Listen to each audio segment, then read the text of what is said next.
Welcome back, guys. I'm back. Obviously, I took a 3-week hiatus. Hashtag the pep talk as per at your service. Today I'm with a couple.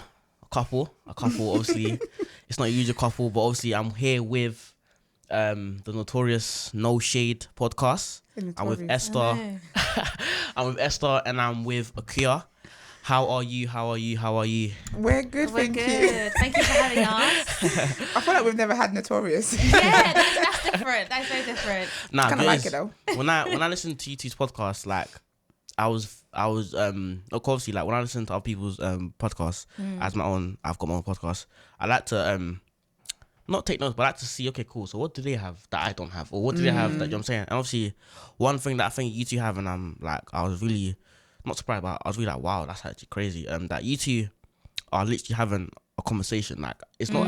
I feel like when you two are recording, it's not like you two are thinking about, oh, like we're recording. Like, and I feel like you're both so free with what you say, and like you're not uncomfortable. Like there's no. I feel like there's a lot of transparency. And obviously, that's something that I even on my show I don't really have that as of yet. You know what I'm saying? And obviously, yeah, man, I'm really glad to have you both here. I'm really honoured as well. But yeah, man, let's get straight into it. Obviously, how was you two's week? It was a good week. I think we've had a good week. Well, how can I say we? Like live together. But I've had a good week. I think I've had a good week. Okay. Yeah. So wait, so you're not cousins, sisters? No, No, we're just we're friends. Okay. No, we're friends. Yeah, we met at uni. Okay. Literally, I think maybe like the first or second week. Yeah, I think first week. Yeah, first week. yeah. Yeah. Okay. Yeah, and ever And since then- then, Here we are. she be holding on to me for so long. she Literally, won't let go. Like, It's Yeah. actually 6 years now. Oh wow. Yeah. Wow. that's 2014, isn't it? Yeah. Now yeah. 20. Okay. So you two are best friends. I would say best Yeah, friends. like we're sisters. Yeah. Okay. Yeah. Okay. And just to give the viewers a bit of background knowledge, just give us a little rundown about No Shade. You know what I'm saying? Just a little bust down. Yeah, so No Shade Podcast is just, like you said, a conversation between two friends. The idea came when we was literally in uni in the library during very, very tight revision times. Listen. And then we were just thinking, we should do something together. So what can we Yeah. do? We had so many different ideas. And then podcast came up. And then, it went from there. We've been doing this for what, like maybe three plus years. Crazy. Yeah. Crazy. We talk about everything, like you said, being transparent, Yeah. Relationships, family stuff, everything that's going on in the media, everything. Like we talk about everything. Yeah. And I feel like it documents kind of our growth as from like young women just graduating into adults and stuff. Yeah. So Yeah, I agree. And people, make sure you check them out. No Shade on Spotify, Yes, Apple, on all podcast streaming. everything. basically, yeah. On Instagram, is it the same as well? No Shade Pod, I believe. Yeah, No Shade Pod on Instagram and Twitter. Yeah, so make sure, guys, check them out. I personally vouch. Like, I think it was Monday or something. I was getting ready for my lectures, and obviously I was just listening on a speaker on YouTube. I think it was episode about podcasting and how hard it is. Oh yeah. Oh, And obviously, I was just listening, and then I was just like, raw, like these two did this, like you sound like you two are just freely having a conversation, like, and I think that's the thing that a lot of other podcasters lack, and even myself sometimes, like you want to be too structured, innit? But I feel like you two really got that ability to just really just speak freely and just as you know what I'm saying. So I think it's important. You have to be like honest, and I think that's the way that like your listeners will connect with you. And I think with that episode, I think we just felt like we just have to keep it real. Like people see podcasts and they think, oh yeah, I want to have one. Jump on the mic and just talk rubbish, but it's not like that. And it's not like any other industry where money's flowing in. Like, do you know what I mean? So I think you have to have a real passion for it. Yeah, 100%. And do it with the right people. It's also really important. Yeah, man. But a quick question: Do you two prefer wings, flats or drumsticks as wings? I think I prefer drumsticks. You know, the meat is really like I think it depends. You know. Okay. On what? I think it depends on the kind of chicken wing. If it's if it's like a fried, like a KFC kind of chicken wing, I prefer the. I don't know, because I don't eat chicken like a black person. Oh, is it? Yeah, I'm very wasteful. Oh wow. I didn't know this. Yeah, I don't. Yeah, So I feel like I eat. You bit off going for flats then. something that's not got too much meat on it. Yeah. But too much bones on flats though. But I feel like I do like a flat actually. It's only me. I don't like wings with a lot of meat on it. Like when it's them big. I don't like it because I feel like it's not cooked all the way inside. Yeah. That's when I start to see veins and stuff, and I'm like, whoa, buddy. Yeah. You lot are missing out. Yeah, like I prefer wings that are like not small but just the right size. It's the right size. Yeah. I'm the same with like chicken, like drumsticks and stuff. Yeah. I don't like when it's too big. Yeah. Give me Flintstone vibes. Yeah. I like when it's just small and petite. Yeah. No, really there's no point in having chicken then. You gotta have a chicken where the meat is there, especially with like drums. You just chew and it's just a nice piece of chicken. Yeah, man. That ain't me. Yeah. Obviously, me myself, I've got into an interest of just not studying, but just been preying politics from afar. Not too deep. I'm not a politician, but I've just been looking at obviously the US election. Have you two been following it ish, or do you know about it? Listen, I stopped following politics after I graduated. Honestly, and I think I rely on social media. So I think I saw that I think the latest thing was Trump basically decided that he's not going to do the presidential election anymore. Is it not? I mean, not the election, the debate. Yeah. Oh yeah. And then I saw there was a fly on. Is it Joe Biden? A fly? It was on the vice president on the side of Trump's side. Yeah. A fly? Yeah. No, there's a fly. Like a fly insect? Yeah, on his head whilst they were doing the debate. Yeah. That's dirty. And then I think someone was like, oh yeah, flies only jump on bullshit. Stop like that. Yeah, social media is so fast. But yeah, I rely on social media. Yeah. I stopped following. Have you seen the debate that happened, I think a week ago, between Biden and Trump? Or seen clips of it on? I think I've seen clips of it. Yeah, I've seen clips. What do you two think about it? It was quite childish, in my opinion. I'm not gonna lie. Do you know what it is? I actually like Trump. I like Trump here because he just makes me laugh. Like I feel like he's just a kid that's been given so much power and he's just running with it. From when you got a president who said I don't want the FLOTUS account because I got my own account and I'm going to tweet from there, and then when he has like a bad day in the office he just goes and tweets about it. He makes me like the man is funny. He's quite free. Yeah, he's very free. Like he's just a kid that's been given. Imagine giving like your 2-year-old nephew or 3-year-old nephew a phone or niece or whatever a phone. They're just pressing everything and I feel like with him, that's what he's doing. I'm just praying one day he don't press the button that destructs the world because just thinking about it now. Do you have you watched Kenan and Kel? I have seen some episodes. I think it was which one of them liked orange soda? Kel. I think the same thing with Trump is like he just wakes up and just drink bare orange like. Cause why is he so damn orange? He looks like a what's it with wig, the wig. Honestly, with toupee. Like he probably gets injected with like some sort of orange aid or something. Like probably never know. He is so damn orange. It's not normal. But you know what? I feel like he looks good for his age. Ew, hell. He's 70. He's nearly 80. I think he looks horrible for his age. I think he looks good for his age. How? I don't know your audience, but compared to the usual way of looking at that age, I think he looks really good. Yeah, he's got quite a lot of wrinkles though, to be fair. He's got quite a lot. And I feel like his fake tan sits in the wrinkles. It's embedded into his, like, it's his skin colour now. It's disgusting. Do you guys think he had it? So I was going to say, I don't think he takes the whole presidential thing seriously. I think he's just winging it. It's a game to him, and I think it's working. I think it was a joke that went too far. I think he just said, I'm going to run for president because he was like, I'm Donald Trump, I can do whatever I want. But he didn't actually think he was going to win and have that much power. Shows you how racist America is. But like, he didn't think he was going to go that far. But do you guys think he had a corona?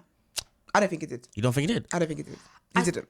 I think he did. The only reason why I think he did is because it would look very stupid for him to say, oh, it was a China virus and basically just cussing the whole Chinese thing. I think he did because what do you call it? When it was announced, what do you call it? When he went into hospital, there was like records that were brought up, and obviously people were saying how because I think he was recommending to the American people to take a certain medicine, and obviously when it happened, when he got the virus, he didn't take it. He took a different fancy.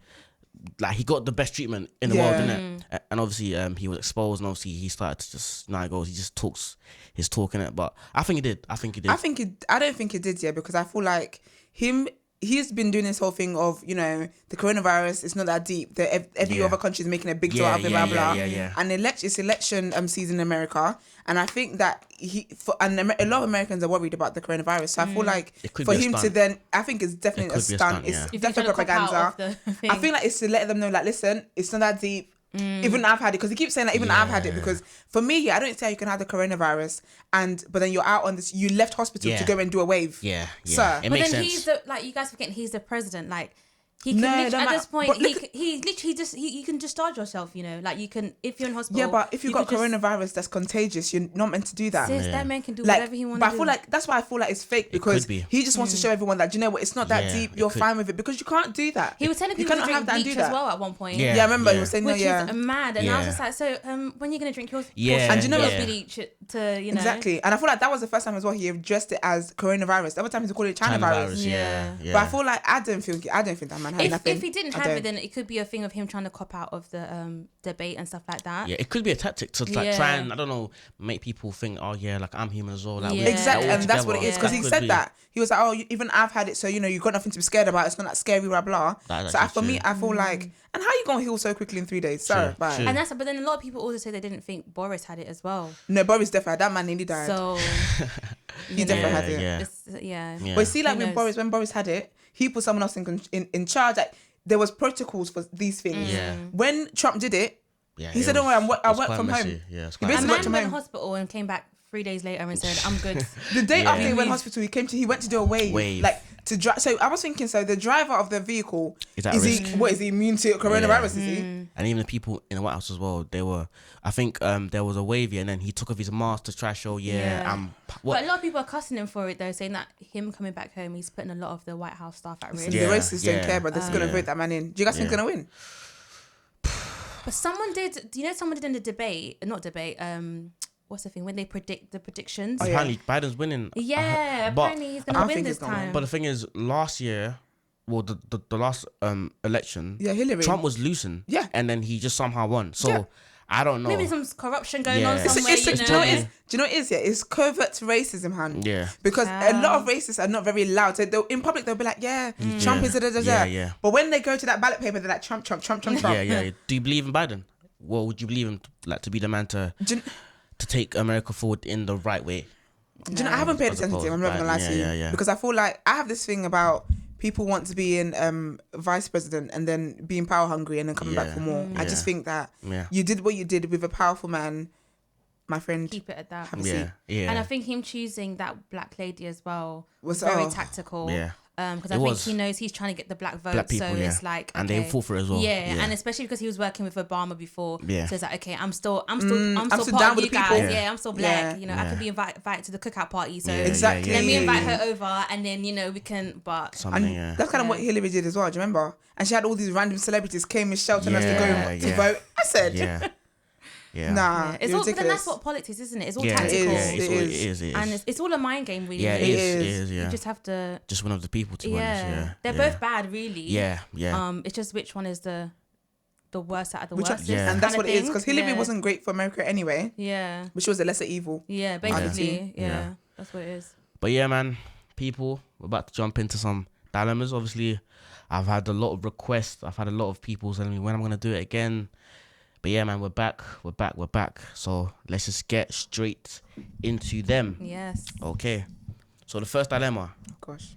This one's a quiet. I just hope it's not girl kind of a man again. First dilemma. Can I please get practical reasons? I don't know what she means by that, but practical reasons as to why I can't get motivated to do things I actually want to do. I just can't seem to get on a run. I need some advice. Please help. Oh, child. I thought you were going to say practical reasons why men are mad. I say, okay. Yeah. So basically, she needs motivation. She doesn't know how to go about getting motivation. Yeah, to do the thing that she says I like doing them, if that makes sense. I think that you might be homeless if you don't get up and do stuff. Yeah. And it's winter coming up. Yeah. I think that is motivation. Basically, yeah. If you think about it. And I think you also have to think about why do you want to do what you want to do. Exactly. If it's not the reason not motivating you enough to get up, then do you really want to do it, kind of thing? Yeah, you have to re-strategize. Don't come and kill yourself or force yourself to do something that you don't want to do. Yeah. So I think you have to rethink and think, okay, if it's, I don't know, if you want to become a singer, for example, why do I want to become a singer?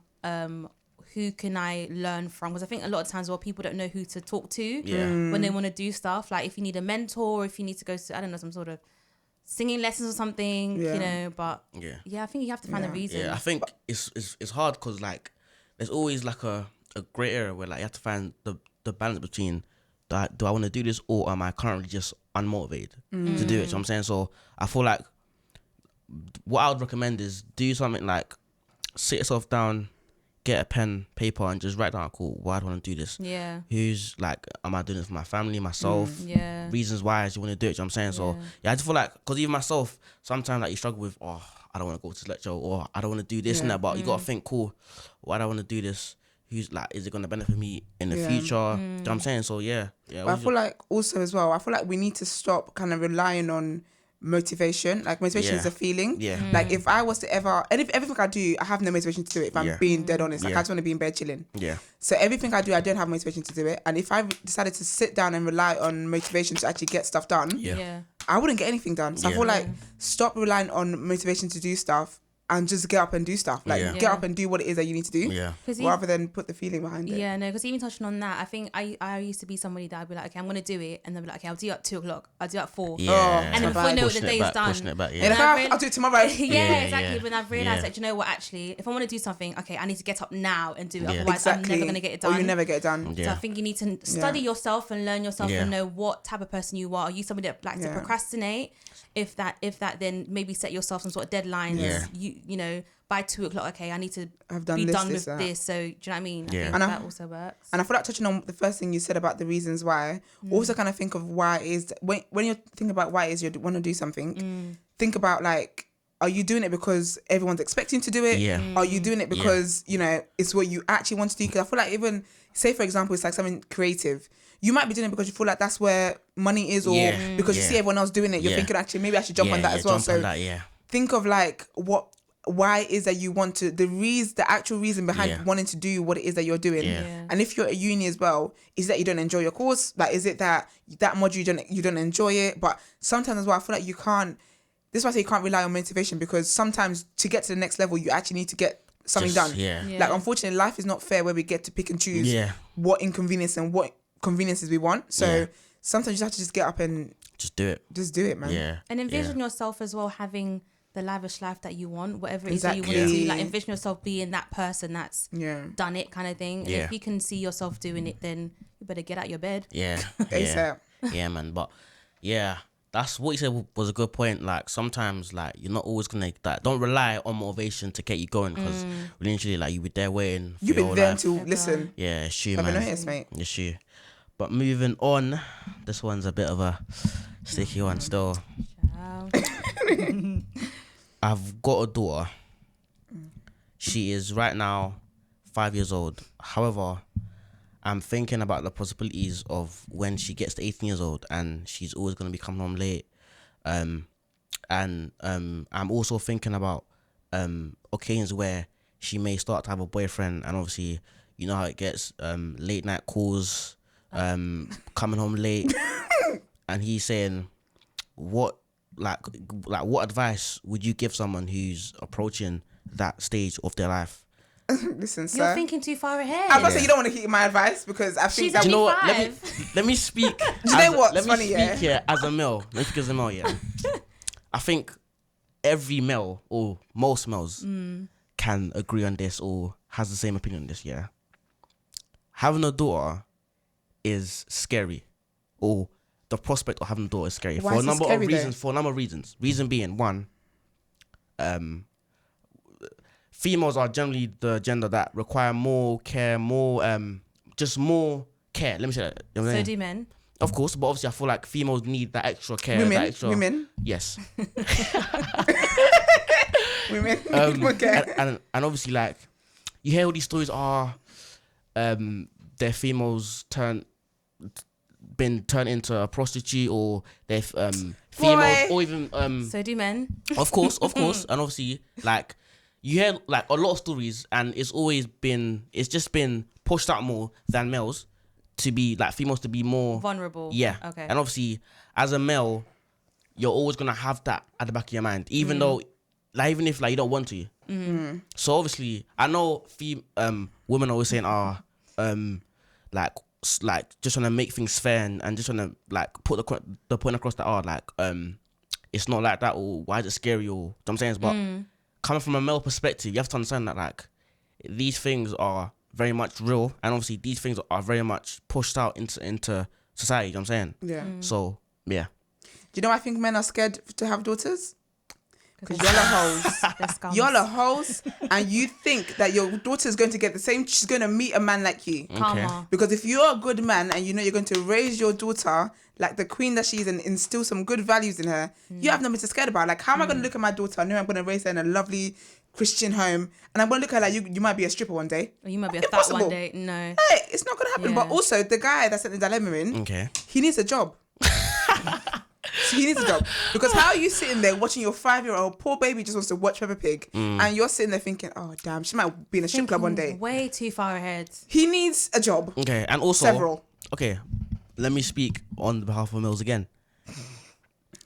You're seeing, so as a male, like you're seeing what's going on the internet, and obviously I think I saw a post a few weeks ago. You know when the song by Cardi B and I Meg knew you were Stallion going to talk about Right.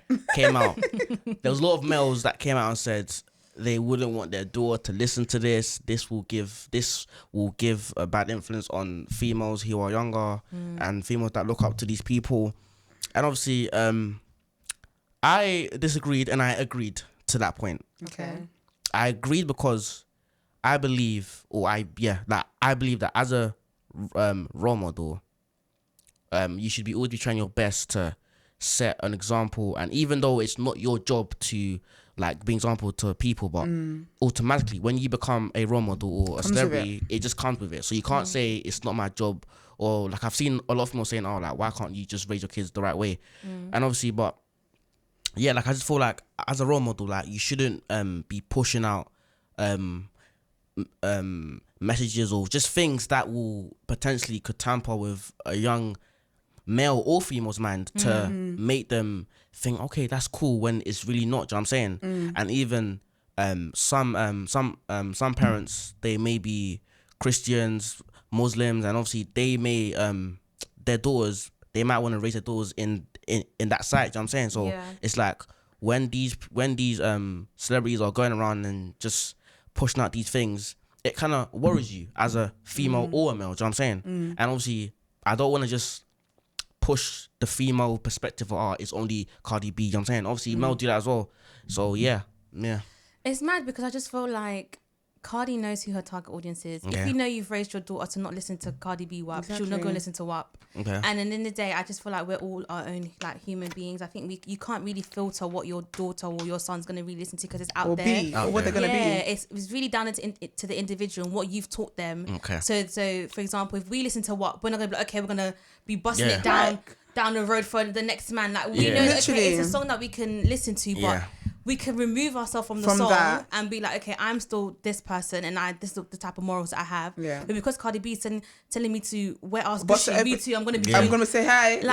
Like you should know as a parent, just going back to the dilemma, I feel like he should know that as a parent, if you know that you're going to instill good morals and values into your daughter, you don't have anything to worry about. Yeah. So I think it's just very silly to just be like, so you wouldn't give any kind of leeway on the. I'm not giving no leeway. I just think, let as the I said, kid be a kid. Let the kid be a kid. Yeah. But I feel like also that's why I said he needs several jobs. Not even one anymore. He needs several. But I feel like what it is about men and this whole thing about my daughter and what she could be and blah blah. I feel like what you need to focus on is being present in your daughter's life. Okay. If you're present in your daughter's life and you instill again good values in your daughter, and also you build a relationship with her, because you might have a daughter who grows up and she is sexually free. There's nothing wrong with that. If that's what she wants to, that's what she wants to do. At the end of the day, as a parent, you can guide your children the best way you can, 100%. But you can't make them do anything. Okay. But I feel like as a father, the guy in the dilemma, I feel like what you should focus on is being a present dad for your children or your daughters or whatever.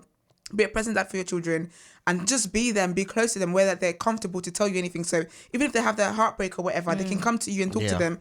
And then because you're a dad who's constantly there, you're instilling good values in her, she's going to grow up not taking trash from guys, because she's like, my daddy always told me I'm this, I'm that. Like, I can't remember who it was. I think, was it Nella Rose? I think it was Nella. And she was saying how like her dad used to take her on dates and stuff when she was younger. So she was like, when did you meet a guy and start trying to take her on a date? she's moving to the left because I'm not used to that behavior. Yeah. So as a father, stuff like this now, he could be doing cute little things with her, you know, painting her nails and drawing with her, all that kind of stuff. And then let your daughter grow up knowing that she's got a present father that she can always and comfortably talk to you about, rely on and talk to her about anything. And you won't have to worry about your daughter giving up, you know. It's fair enough. Because one thing you don't want to do as well is have these type of thoughts in your head, like, oh gosh, I hope my daughter don't become a thought. And then she's out here just going to a young sleepover. Yeah. And you're appearing, you're in the window like this. Yeah, and you're just like, it's 6 o'clock, time to get your bag, it's time to go home. Because you know what I mean? Yeah, because another thing is that parents who are very, very extremely strict, like stupidly strict on their children, those are the kids where when you then give them one little inch, they're just running miles. Busting it down wide open. Literally, because they've never been able, like, you've never trusted them. Yeah. So you don't want it to affect your parenting where like you're just so strict and it's like your daughter can't even breathe and she don't like you. Yeah. Waiting for you to get out of the house. That's true. Fair enough. Because then she will be linking man in your house. Fair enough. But yeah, man, moving on. I've just turned 23. My parents have asked me about paying for rent. I don't know how to feel about it. They know I'm getting myself on my feet, and them asking for rent is kind of demeaning.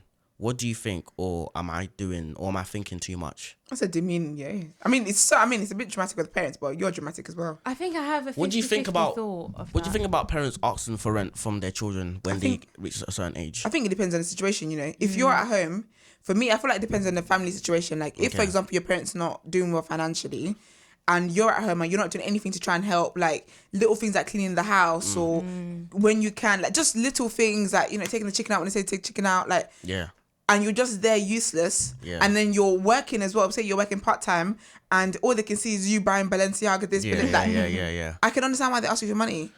One can say that it's not like parents are given the task of providing and just just be able to hold their own. You know what I'm saying? So like you can argue that why is the parent in a financial sticky situation? Like why is he or she or the couple struggling? You know what I'm saying? So but do you know, I don't think it's necessarily struggling. I think a lot of the times as well it's got to do with the fact that like you're getting older now, like you need to be able to become a man of your own or a woman of your own. And I think even me personally, when I was asked to contribute, at first I was like, oh, you're actually being serious, but then it's like but when I think about it, in the long run, it's actually helped because it helps you to be able to save. It helps you to know how to manage your money. Some people don't know how to manage money. All they know is takeaways or buying the latest shoe, designer, for whatever. Real. So it's like, especially when you get older and you're going to have to move out on your own, you'll be shocked at how many bills and stuff you have to pay. So if you don't start small now, get to it now. You move out on your own, you'll be thinking, rah. In for a shock, man. You know, like on the point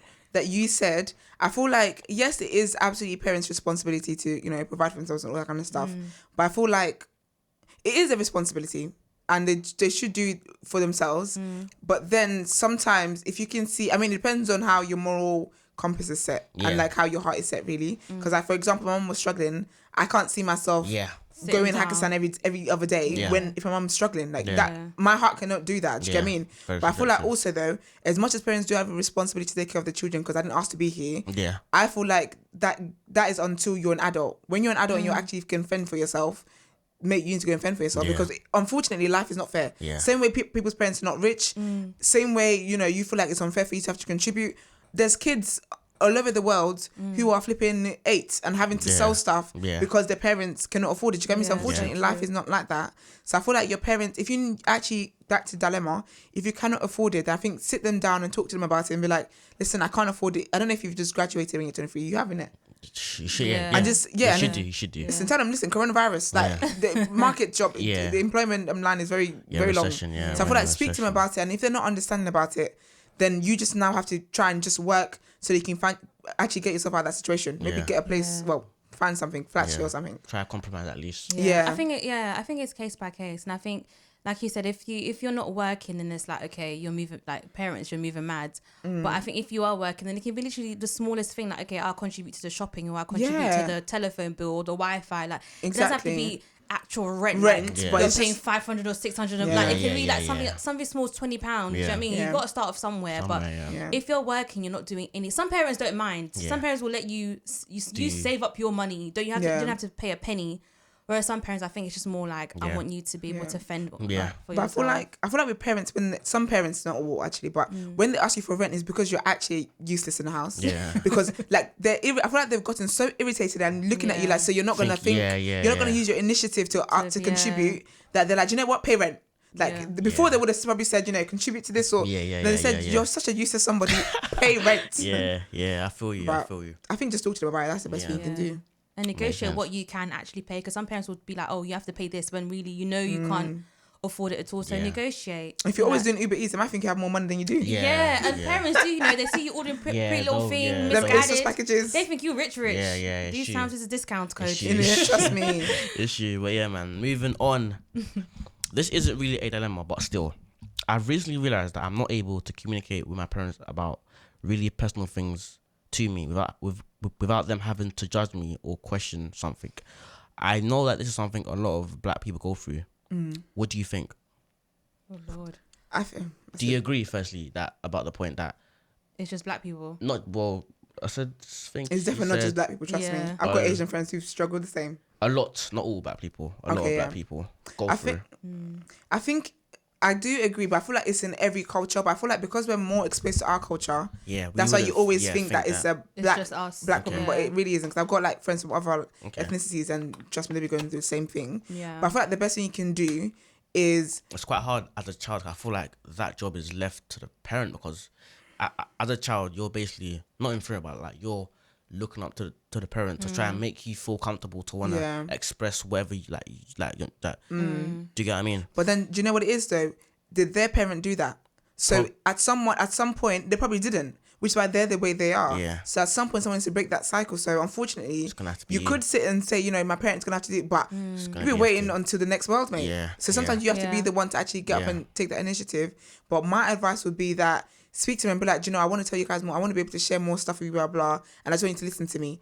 But if they don't understand you, I'm not going to lie to you, then don't talk to them about it. Like my mum and I are close and stuff, but there's certain topics that I wouldn't talk to her about. I could talk to her about boys and sex, whatever, but there's certain topics that I will not talk. I know that we're going to fight in this place today, and I'm not in the mood for it. We're going to argue, and I'm not in the mood for it. So I think just know what. It's just basically picking your battle. Picking your battle. And there are different like communication styles as well, I've realised.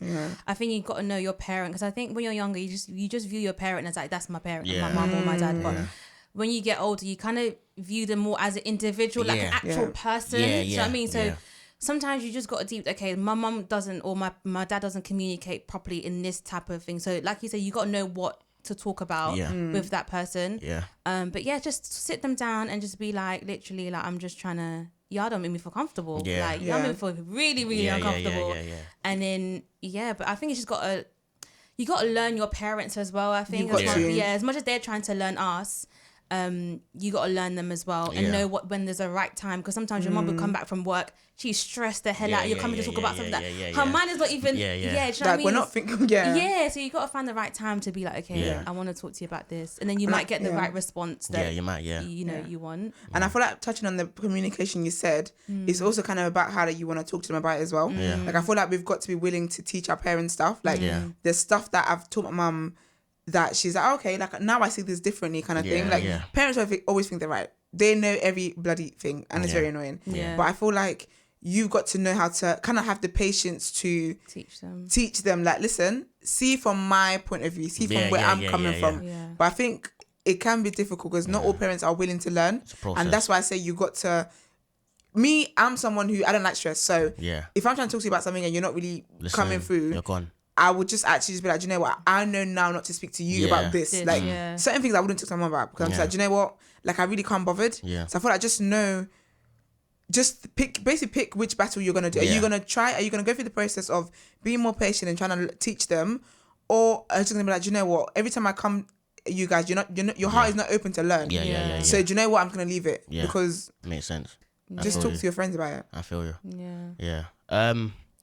That is all for today, guys. Please again, check them out. Like I'm saying, man's not joking. You know what I'm saying? Looking at the camera and everything. No Shade podcast. No Shade podcast, man. Check them out, man. Literally, these lot are one of the best about. You know what I'm saying? So thank you. No shade on every platform. No Shade Pod on Instagram and Twitter. Like literally, if you follow us on at No Shade Pod, the link to all the streaming platforms we're on is on there. Yeah, man. But yeah, man. Thank you guys for tuning in for another week. Thank you, man. Thank you. Obviously, I took a little break, but I'm back. But good. yeah, man. Leave a review, subscribe, like you know what I'm saying? Just do what you want to do, like, you know what I'm saying? But yeah, man. Yeah, man. Thank you lot for tuning in and that, man. We out, man. Next week. Thank you.